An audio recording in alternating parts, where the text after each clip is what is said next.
এটা হচ্ছে আর একটা পাহাড়ি ঝর্ণা, ঠান্ডা পানিগুলা, ছোটোখাটো ঝর্ণা, কিন্তু এটা অনেক পাহাড়ের উপর থেকে আসতেছে। দেখেন প্রকৃতির ঝর্ণাগুলো আসলে অনেক সুন্দর, প্রকৃতির ঝর্ণাগুলো অনেক সুন্দর। ছোটোখাটো ঝর্ণা হলে বৃষ্টি পড়লে অনেক বড় হয় ঝর্ণাটা। পানিগুলো কিন্তু খুব প্রচুর ঠান্ডা, পানিগুলো খুব ঠান্ডা, টনটনে ঠান্ডা।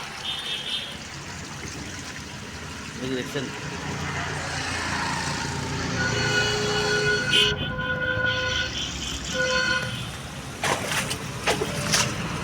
পানি জমানো আছে,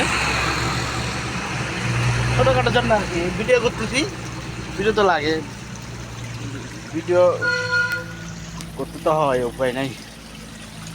ভিডিও না করলে তো ভালোবাসা দিবেন না আপনারা, ভিডিও দেখাইতে হয়। ঝর্ণাগুলো এমনি ছোটো ছোটো হলে কি সুন্দর আছে। দেখছেন অনেক বড় পাহাড়।